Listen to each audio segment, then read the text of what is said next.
Hello everybody, it's the Historical Gamer once again, and today we're returning to War in the Pacific Admirals Edition, our game against XTRG. It is a play-by-email game, and today we're going to be playing through the turn of December 16th. We'll look at the combat replay for that, and then we will take a look at what our plans are and what our orders are and what the situation is in the Pacific Theater.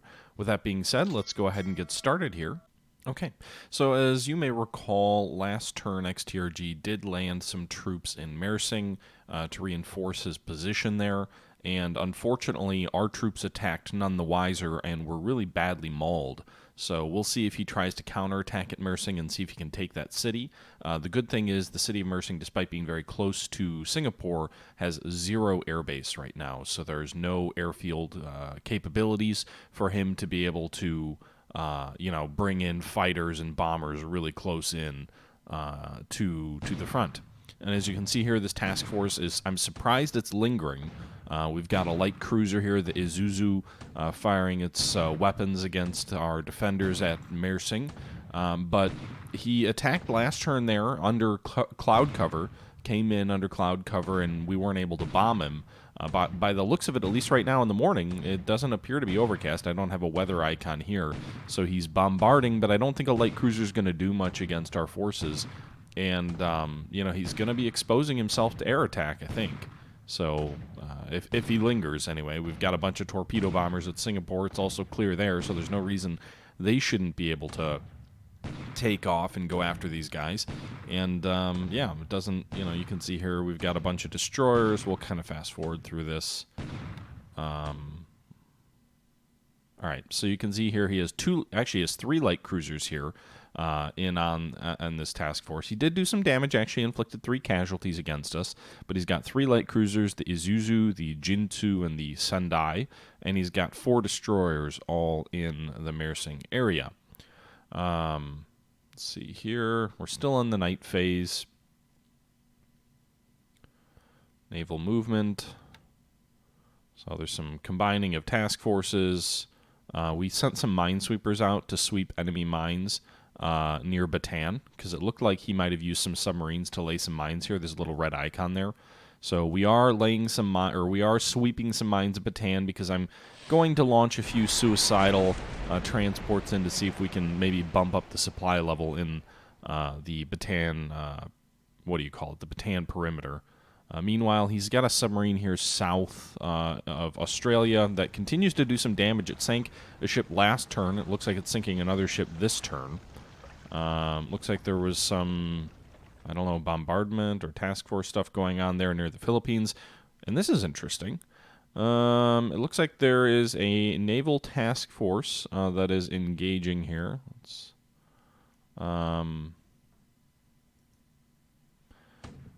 right, so it's apparently a Japanese armored merchant cruiser versus a task force that I dispatched last turn of 2 light cruisers. So we've got 2 New Zealand light cruisers up against an armed merchant cruiser of the Japanese, and it looks like we did put a torpedo into the side of it, because those ships do have torpedoes, and 6-inch shell hits as well. I imagine this AMC is going to go down. I think we're south here near Fiji, so that's pretty awesome, actually. I think this will be a nice little easy win, some nice surface combat experience for our New Zealand friends, and it may be, just remind him that Fiji's a little bit far south for him to be able to deploy anything here. You can see we sank him.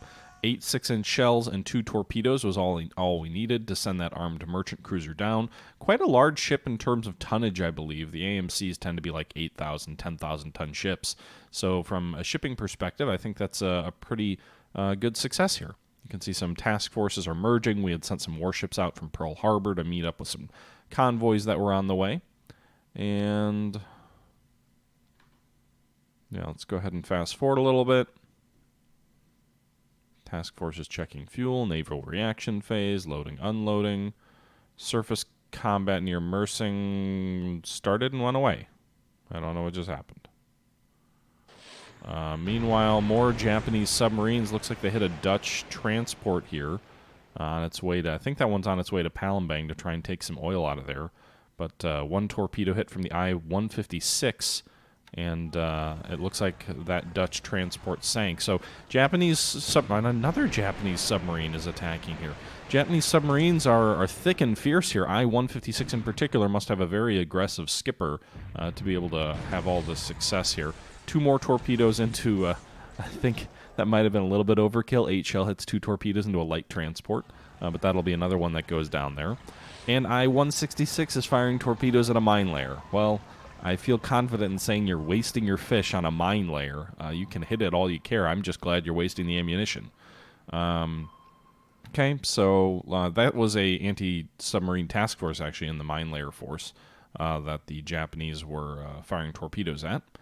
Let's see here. Meanwhile, air observations occurring. He's got a lot of recon over some of our anti-submarine task forces. I'm not really sure if he's actually going to waste air strikes against them. Meanwhile, we're detecting a wide range of submarines near the Hawaiian Islands and ships in various Japanese ports in here. So I'm kind of tempted. Maybe I should change my Catalinas into a torpedo strike against Kotoburu.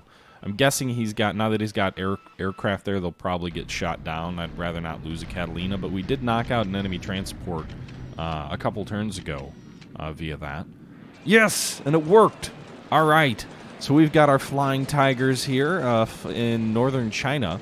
I had brought in 2 squadrons of Flying Tigers, and I had hoped that he would continue his raids against the same target, so he's been bombing these soldiers here pretty regularly, and I was hoping that maybe he would bomb them again. He hasn't been escorting his bombers all that much, so by the looks of it here, he did send in about 30 unescorted Ki-21K Sally bombers. Each one of these is worth 2 victory points. I believe every aircraft is worth the number of victory points that its engine has, with the exception, like the number of engines equal to the number of victory points. And I believe actually the one exception is the B-29, which I think is worth 6, despite only having 4 engines. But anyway, here you can see here 18 fighters are having a field day against these Sallies as they attempt to come in and bomb our troops here. So if we fast forward, we can see that 17 bombers did make it through. They did drop their payloads.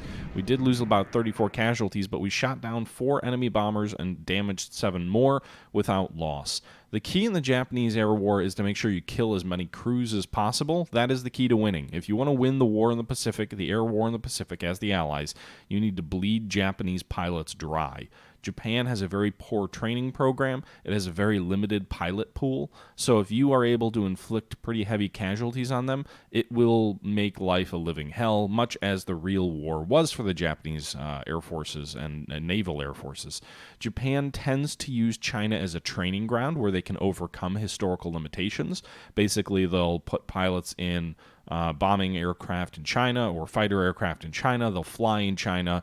They'll be really green when they first get assigned to the units. As they experience up, then the Japanese player will send those pilots to the reserve pool after they basically have gotten their experience up to a respectable level, and then they'll replace them with new green fresh troops. And then as they fill that reserve pool up, that helps them overcome casualties in the other parts of the war, because then when their carrier pilots or when their army pilots in the Dutch East Indies are killed, they'll pull from that replacement pool rather than the really green, unexperienced pilots, because you can load up your reserve pool. But if you make China a bloodbath for their aircraft, then that makes it less possible for them to do that. You can see here we've got another 8 Flying Tigers intercepting some Japanese Ki-48 Lilies, so a slightly more modern Japanese bomber here. And again, it looks like we did a reasonable amount of damage here. 2 destroyed, 5 damaged. We did lose some soldiers on the ground there. And another raid up here in the north, 9 versus, 8? Only 1 bomber made it through. 2 more destroyed, 1 more damaged. So quite a bit of success there. I don't think we will be able to anticipate that success again, but at least it seems like this turn the Japanese Air Force was caught by surprise in China. Meanwhile, we have some dive bombers going toward Hankow. Looks like they intercepted us, but then they didn't. So our bombers are hitting the Japanese airfield there. 7 airfield hits there, actually. I don't know why. There's really no reason to bomb the airfield there. So Anyway, and then we've got 10 Dutch bombers coming in on the Japanese task force here. So you can see these guys aren't going to do anything. Level bombers against ships just can't do jack shit at this stage of the war, unless they're Japanese ones.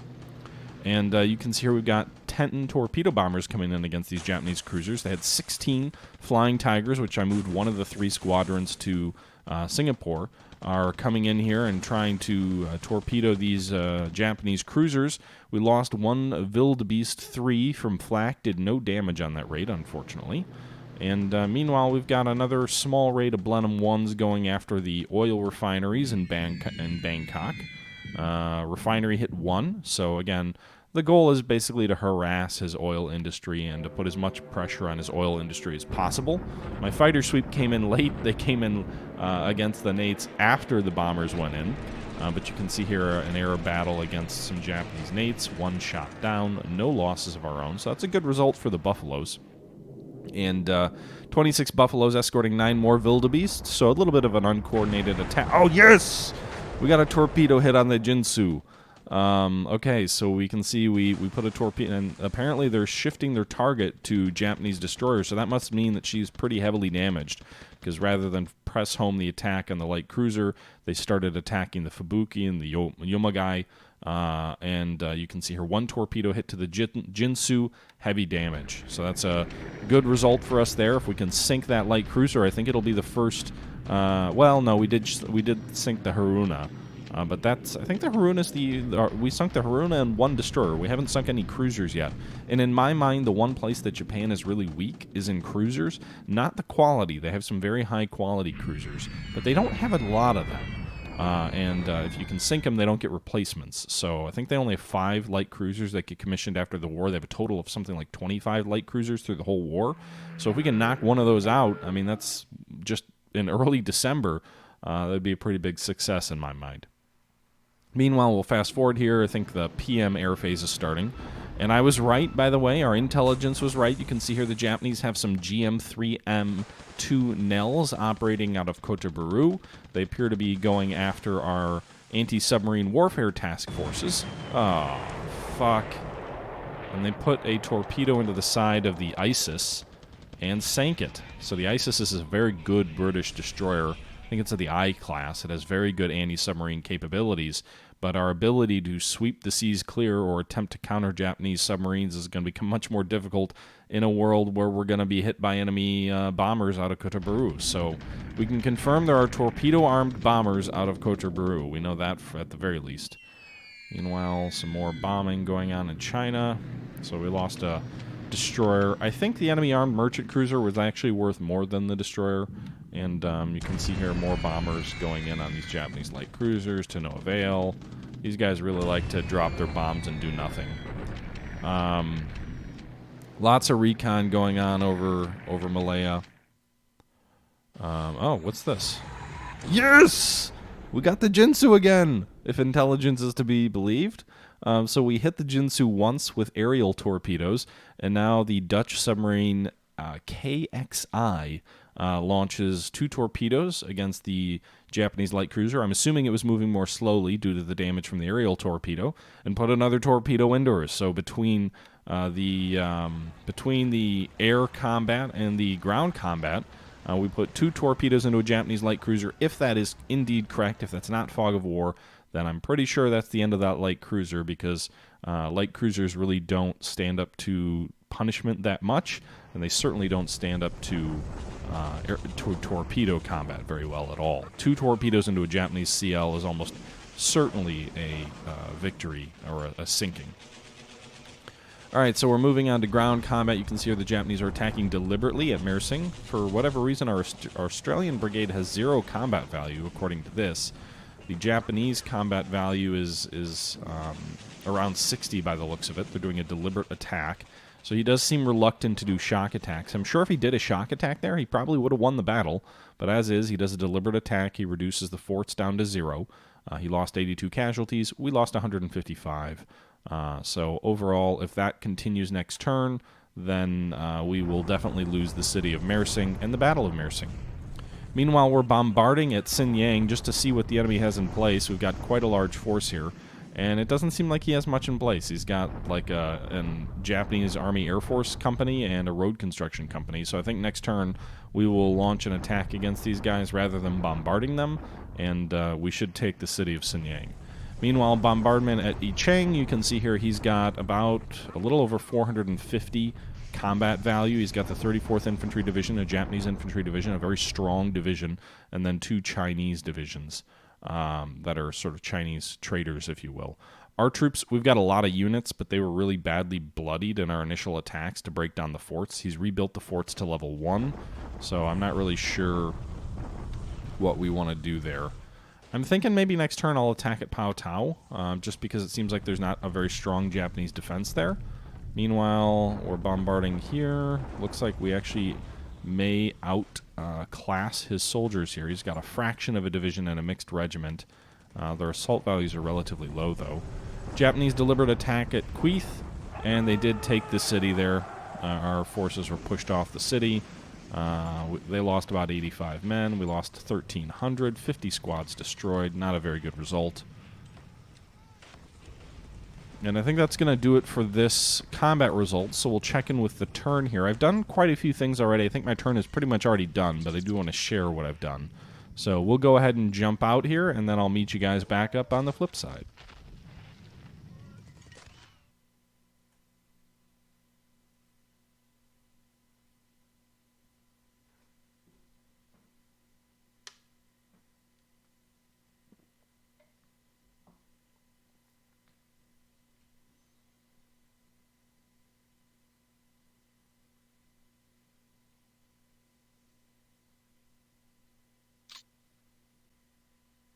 All right, and here we are.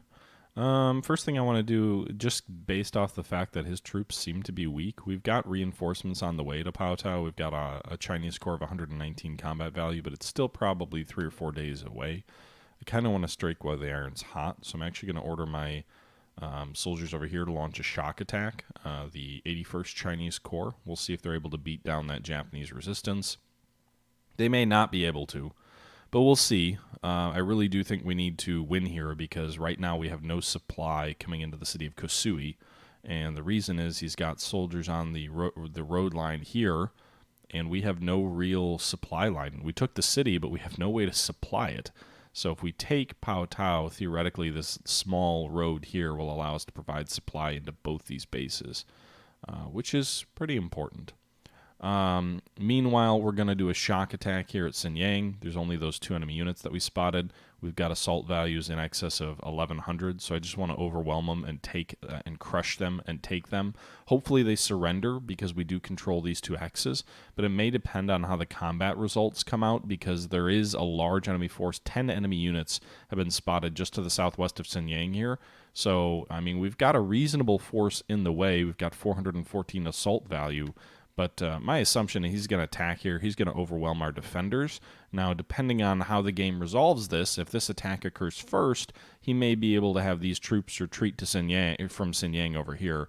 If this attack occurs second, then these guys may be prisoners. They're small units. It's not a big deal either way. I'm a little more nervous, frankly, about my troops here getting slaughtered by an overwhelming enemy force. But we don't really know what these 10 units are made of, or if they're even really 10 units.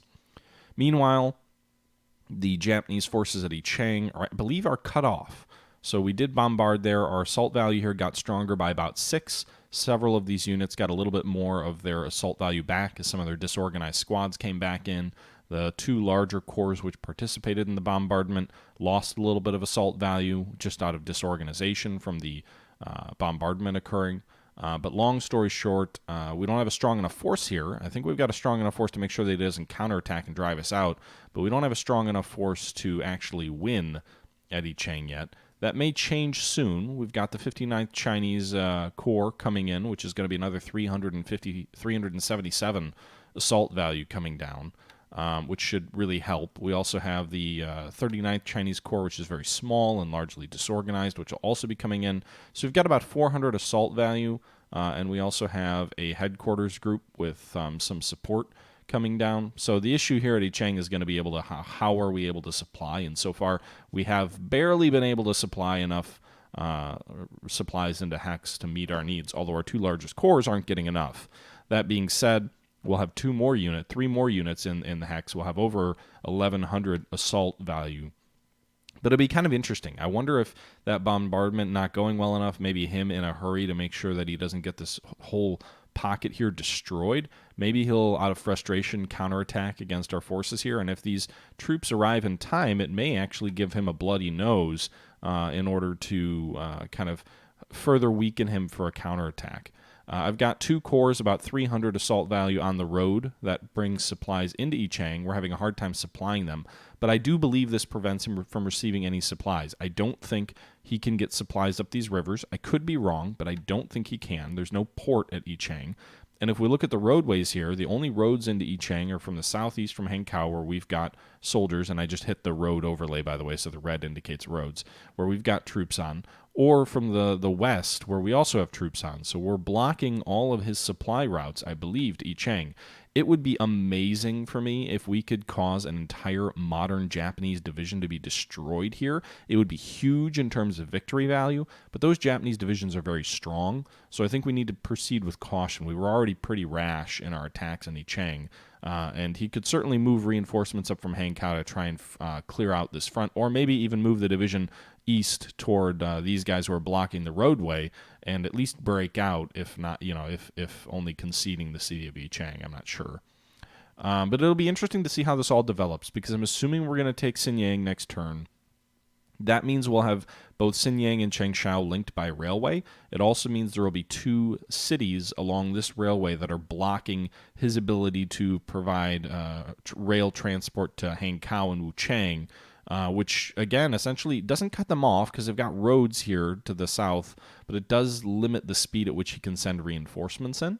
And it does prevent 2 very strong forces over here from being able to support the rest of his offensives in China.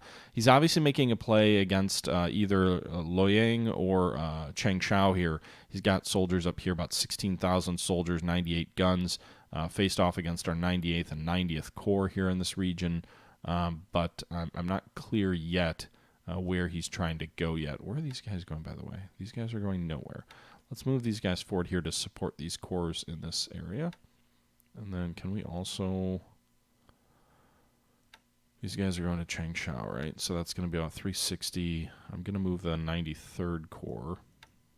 Oh, no! Okay, good. I didn't undo it. All right, then we're going to move the 93rd Corps here. We're going to move these guys to... if they get there in time, we'll move them over here to reinforce these soldiers, because he's clearly pouring huge reserves in. Meanwhile, there were some other battles along the roadways. Not much else to report. If we go down here toward Mersing, we can see here that he's attacking the an anti-aircraft battery and the 22nd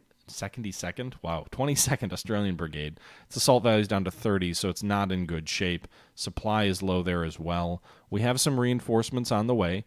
We have... Where are they? Is it the 27th Australian Brigade is on the way. They're 6 miles away. They've shifted over into combat formation. If they arrive in time, then we may hold out and give them a bloody nose at Mersing next turn. If they don't and Mersing falls, I still think we're going to get the bulk of the troops in the north out in time. These guys, the 28th Gurkha Brigade, 111 assault value, are already mounted up in their rail cars, so it'll probably take like 2 turns for them to get south here to Johor Bahru. There's no way he's going to win a battle and then march 46 miles in 2 days. So that should give us time to get, frankly, these guys and this artillery brigade out, a regiment out. Frankly, it probably gives us 3 or 4 days, so we might actually get this entire force up here out, totaling about 150 assault value. The Hyderabad Brigade is also in a similar situation where they're packing up, but they'll be able to get back to Singapore relatively quickly. Really, the only risk if he takes Mersing next turn and we can't stop him from advancing west is the 8th Indian Brigade may get stuck there. And then we've also got a brigade here at Kuantan, which I'm actually going to go ahead and cancel my move. This is an airfield of level 4. This is a very ideal airfield for him to pour reserves into, and it's over 200 miles closer to Singapore than the base he currently has at Kota Buru.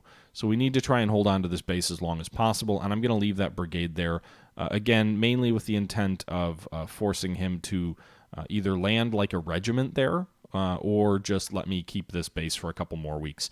This could be the key to getting Prince of Wales out, because, again, this is a very good airfield that if he got torpedo bombers in here would just extend his range even further. And if we want any hope of getting our ships in Singapore out, it's going to be making sure that his airfield, his airplanes don't have a very, very long range from which they can strike from south of Singapore. With that being said, here we've got the Prince of Wales. It's 14 days away from having its superficial damage repaired.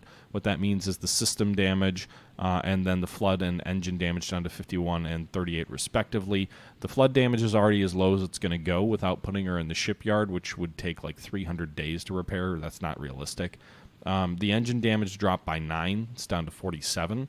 Hopefully next turn it can drop by 9 more, and then we can get it down to its minimum. Maybe not tomorrow, but in the next 2 days I'm hoping we can get the engine damage down to 38. If we can get the speed up over 10 knots for its max speed and get the system damage down under 10, then I think I'm just going to try and flank speed it out. Yes, there's a lot of very bad flooding, but if the system damage is low, and if the system damage is low, then you can often repair like flooding issues as you flee. So the goal here will be to get this down to 38 and then see if our speed gets up over 10 knots. Originally, our speed was down as low as 4 knots. We've bumped it up to 7. I'm hoping 9 further drops of engine damage will get it back to 10, just to 10. That's all I'm asking for. And maybe get the cruise speed up over 5 knots as well. So that's the situation for the Prince of Wales right now. The Repulse, which was also hit by torpedoes, is over here. I don't know if he has any submarines in the area, but she's very low on fuel. We're going to send her back to Cape Town for reinforcements or sort of resupply. We have some tankers that are on their way here to resupply her as well. So hopefully maybe next turn they'll resupply near Christmas Island, and then once topped off, we'll get her back out to Cape Town. A lot of other ships moving all around, but I guess the one other thing I really wanted to call out in this turn, 2 things actually. Jack, so depends which BBs you mean. As I said, the Repulse is right here. She has survived. The Prince of Wales, if we're being honest, the Prince of Wales is probably a goner, but I'm going to try and save her anyway, so we'll see if we can get her out. As far as the American battleships are concerned, we didn't get hit very hard there. If we look at the American battleships at Pearl Harbor, yes, they're all largely out of action, but we didn't actually lose a single one sunk, so we have the entire battle fleet still survived. Now, some of these guys are going to be out of action for a while.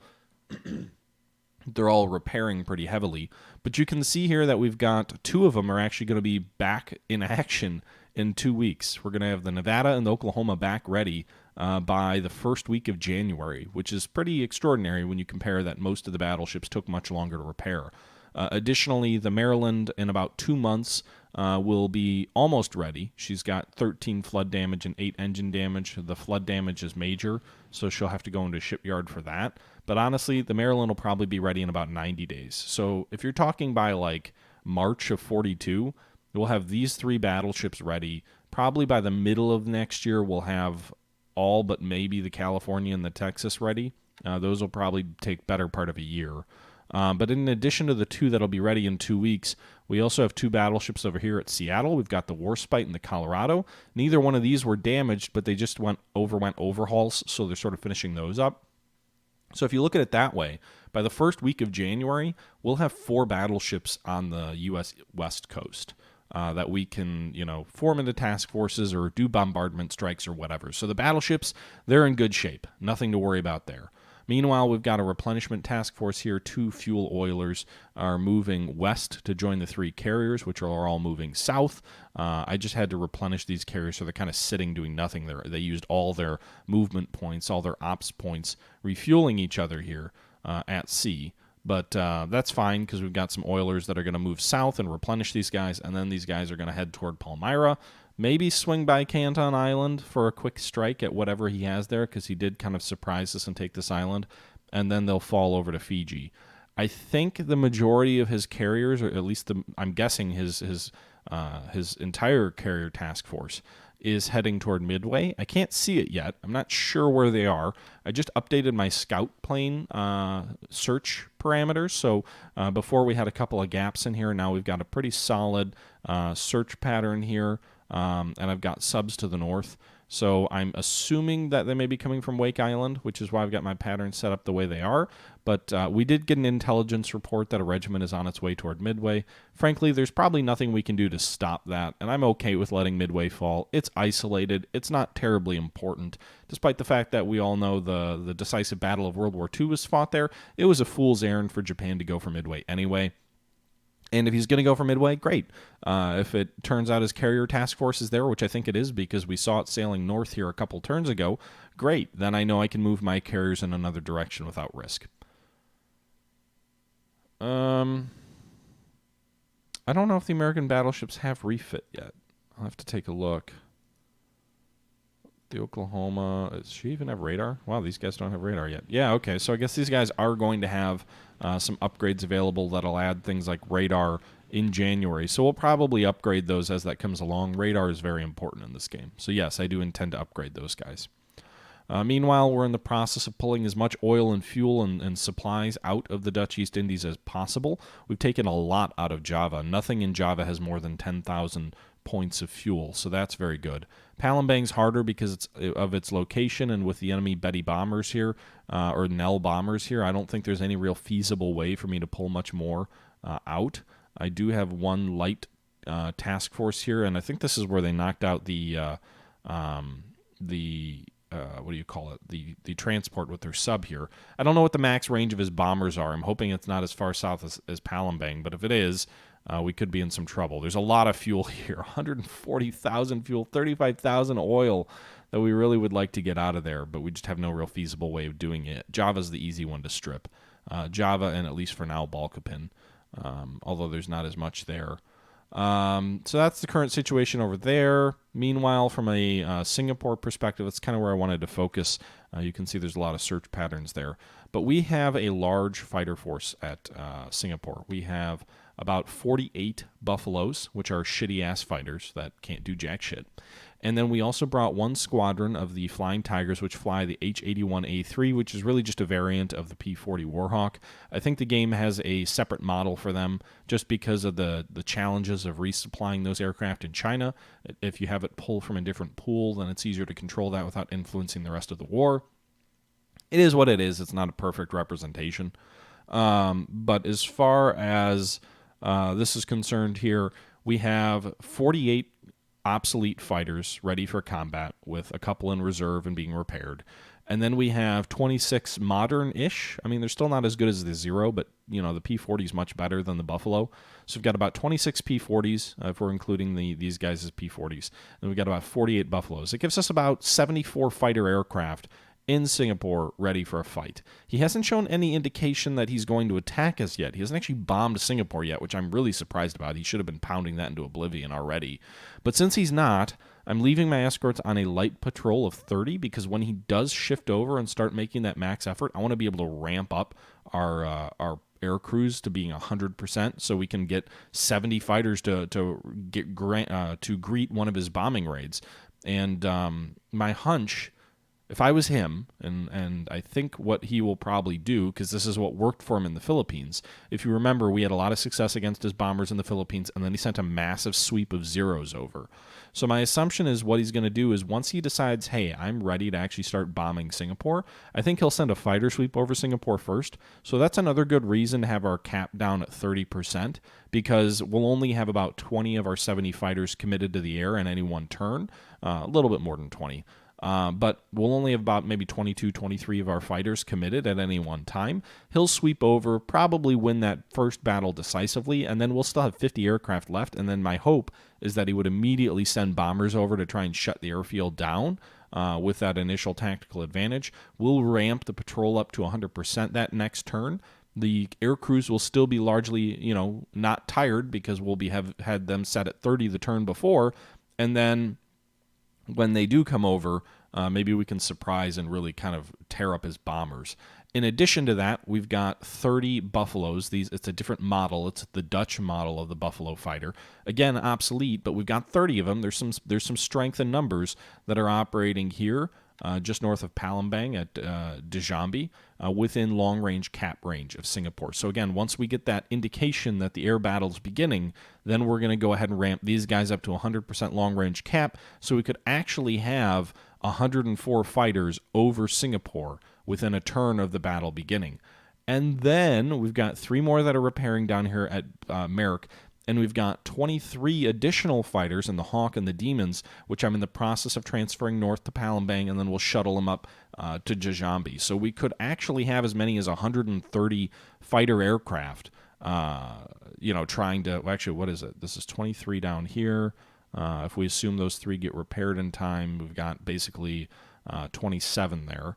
27, and then we've got the 30 here. So 57 Dutch fighters and about 80 Allied fighters. So we have about 140, just shy of 140 fighter aircraft to meet his eventual onslaught against Singapore. You may have noticed I brought in some fighters from the Philippines. This 21st Pursuit Squadron with 6 Warhawks is brought over from the Philippines. He crushed our airfields here so badly they were never going to recover, so I'd rather have them somewhere where maybe the addition of some modern aircraft can make a difference. In addition to that, there's 2 more Warhawks here that need to be repaired and switched over to Singapore. And then we've got 5 more at Swing Kang that'll also move over to Singapore. So I'm really concentrating the bulk of my air forces in Singapore for a devastating strike against him. In addition to that, we are also going to be telling some of our bombers this turn to try and hit Mersing. So we know that we're probably going to lose Mersing unless those troops arrive in time. So we've got some bombers, some level bombers, some medium bombers, some heavy bombers, some of the Blenheim 4s, and then I think we've also got a group of B-17s that are going to be trying to hit the Japanese army here to maybe whittle down their assault value. I'm really hoping that Australian brigade arrives in time. Part of me is tempted, if the Australians do arrive in time, to send in 2 more brigades from Johor Bahru and try and launch a counterattack. What I don't want to do is cripple my defenses here in exchange for maybe a Pyrrhic victory at Mersing that would allow him to roll us over much more quickly, which we kind of already did with the 1 brigade at Mersing. Not a big deal if it's just 1 brigade, but if we lose everybody else, that could be pretty detrimental to our ability to hold Singapore. So we'll have to see how that all plays out. That's kind of the story right now. We've got reinforcements on the way to Fiji, so I'm bringing in 2 brigades of infantry to the island of Fiji to the 2 different bases here to strengthen it. In the event he tries to make a long-range stab, if we remember, he took Canton Island kind of out of the blue way out there. So I've got 2 brigades or 3 brigades on the way to Fiji. I've got a brigade on the way to Savi, a brigade on the way to Pago Pago, actually an American Marine regiment on the way to Pago Pago, an American Army regiment on the way to Savi, and then 3 Australian infantry brigades on the way to Fiji. So we're really trying to fortify the southern defense line. I should also reinforce France. That's not Free French. Those are Free French forces actually on the island of New Caledonia. So we probably should send some guys there, but in the event that he makes a play for Noma, then he's going to be kind of sandwiched between Australia and Fiji. That seems like Fiji would probably be using Fiji and Savi, and using Canton as a base would probably be a safer route without exposing your flank to being isolated quite so easily. So that's kind of the situation there. We've got a bunch of submarines that are on the way toward Japan. I think I ordered some of these guys, or maybe I didn't actually. Some of these guys over here I'm going to now. To try and see if the Japanese really are going for Midway, then maybe our submarines can make a difference. They've all got shitty torpedoes, so probably not, but we'll see. We've already got 1 sub actually in the area. The Argonaut. So move it over here. Well, actually, I don't know where is he? Do we want to move north? Our recon hasn't picked anything up. We'll just move them right here, 1 hex to the west of Midway, and then once we know more from our recon, we can send more in. Additionally, the Dolphin, I'm not going to send it way out toward Japan. It doesn't even have enough endurance. So we have 1 here. We'll send the other one over here north of Curry Island. Well, actually, that's a little bit further. Let's go maybe south. I don't really know. I'm just guessing he's coming from the direction of Wake. So maybe we should actually go further south over here. The last time we saw his carriers, they were like right in this general direction. So we know they're out there somewhere. Hey, Newhauser. My torpedoes get gradually better. The Allied torpedoes had issues that were not all fixed at once. So they started getting better. I want to say early 42 is when they had a conference and they showed that, oh yeah, these torpedoes are actually running about 10 feet deeper than they were set at. So they fixed that first, and then later they gradually fixed the magnetic exploders. And it was sort of a gradual fix too, because some captains started turning their magnetic exploders off, despite the fact that they were ordered expressly not to do that. But with that being said, the commanders did it anyway, which resulted in really some uneven results, if you will. I guess the only bad thing is if he does take Midway, we probably could use Midway as a staging base for our subs, which makes him a little bit closer to Japan, because some of these guys really are having trouble getting all the way to Japan with their current endurance levels. So that would be kind of a headache, I guess, if we do. Not that we're using Midway now, but we aren't really operating much in the way of submarines off Japan either. We've got additional submarines on the way to Mersing to see if we can pick apart this enemy force. And then I'm also going to set up probably some subs up here between Kotobaru and Kamran Bay. And I'm also probably going to set up some subs over here in the event. I think his battleships and cruisers fell back to Kamran Bay. I'm going to guess he's going to bring them back out here to either land at Kutan or to really double down on Mersing. So in that event, I want some of these submarines to kind of be forming a picket line against that to try and help, take those guys out. But anyway, guys, that's pretty much this turn. I don't have a lot of other information. If you have any questions or want to see anything, let me know and I'll show it to you. But otherwise, I think that's going to do it for this turn, and then we'll see how things play out as XTRG plays through his turn. But I guess I'll open it up to questions or comments now for anybody who's interested. Otherwise, we'll end the stream.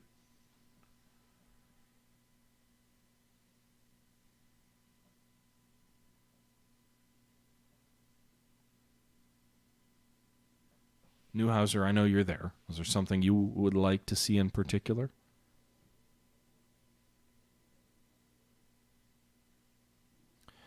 I don't know where he's coming to Fiji from. I just have this sense. I mean, he struck out at Canton over here, and there were no Japanese bases nearby, and he just landed on Canton, which probably means Baker Island is also in trouble. I guess to me the telltale will be if we see some of these bases to start to fall. We don't really have much in the way of defenses on any of these beaches. Tarawa is completely empty and is also a good staging point for a reasonable sized airbase. Ocean Island is not a good airbase, but it has a reasonable port. And Nauru Island is a decent port with good airbase capabilities. So I guess the question would be, if he lands at Tarawa or Ocean Island or Nauru Island, then he can just sail directly south to Fiji. We have nothing up here to defend. There's no reason for him to land on Espiritu Santos. There's nothing there. There's no reason for him to land at the Elise Islands. There's nothing there. So the next logical place to go would be Fiji, and it is by far the best base in the region. Airbase capacity of 7, already has a port level of 3, and it has actually 2 airbase capacities of 7 between the two bases there. So if I was him, I would obviously sort of take out these bases first, because there are some seaplanes and other things on Ocean and Nauru. And then if I wanted to, if I was really trying to cut the line between Australia and the U.S., I'd go for Fiji. It's a bit of a jump. It's a bit of a step. It's not, I don't know if he's doing it for sure, but what I do know is the likelihood of an invasion on the island of Australia is basically 0 right now. He could make a stab at Pago Pago, at Savi. It's not just Fiji. I've got at least a brigade or a regiment on the way to each one of these bases to make sure that he doesn't cut the supply line between us and Australia. Additionally, he could make a play for Christmas Island, which would, Canton would be a good staging base for that. But we've got reinforcements, a regiment or so on the way to Christmas Island, and also Palmyra to kind of build this shield here between Johnson, Palmyra, Christmas Island, Pago Pago, Savi, Fiji, and eventually Noma. Historically, the Americans, well before, I think even before the Japanese took Rabaul, the Americans dispatched something like a full infantry division to New Caledonia to defend against a Japanese threat on the supply line. And if you remember, the Battle of Guadalcanal was fought entirely because the Americans didn't want the Japanese to get an airfield on the supply line between the Australian continent and the United States. Canton in relation to Hawaii is pretty distant. There's another island chain between us, so Canton's over here. Hawaii is way up here, so it's pretty distant. I guess my hope is that Canton it represents the furthest most east that he strikes, or at least furthest most southeast. I don't know. I'm hoping this is sort of the tent pole of his defensive area, and he kind of establishes a defensive area around here. But knowing XTRG, he's probably going to try and win the game fast and early. He's probably going to try and go for a 42 auto victory, which would probably require him to invade Australia, which would be made much more easily if he can take those islands between Australia and the U.S. and hinder our ability to help Australia out.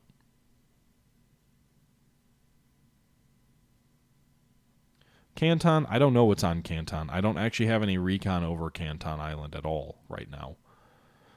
So that's a good question. I don't think I have any pilots flying over there.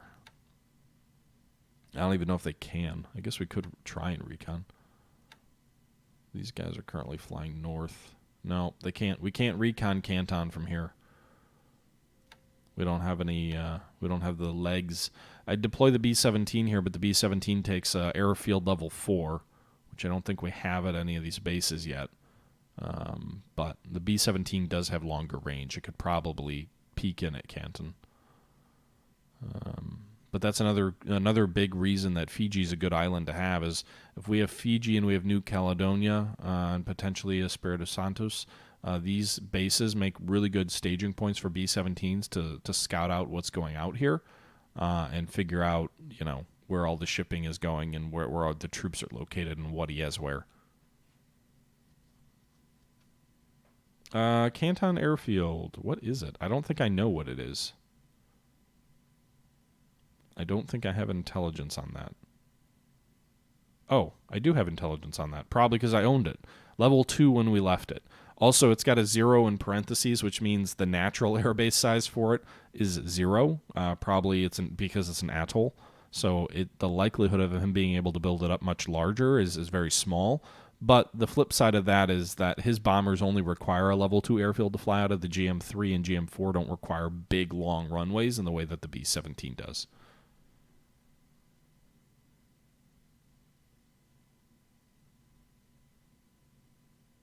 Bland, I did show the battle earlier, so basically the combat results are what we showed previously. Let's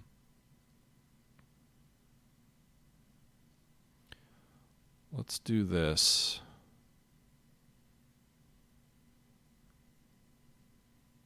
Let's see here.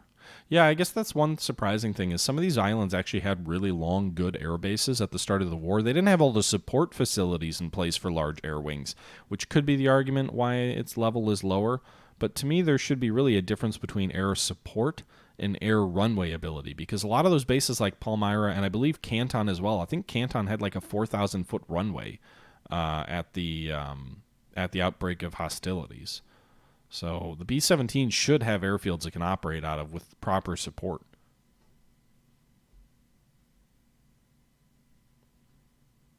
I mean, the combat, honestly, is just kind of, it shows you a graphic of a plane, it shows you a graphic of a ship, and then if you hit the enemy, it shows like a water spout for like a torpedo or like a explosion for a bomb.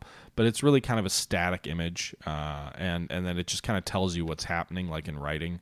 So like you get like an image like this, in a combat window. I can open it back up in a minute, but it's nothing exciting. This game is not. If you're looking at this game to say like I want to see how cool the combat looks when it resolves itself, you probably want to look elsewhere.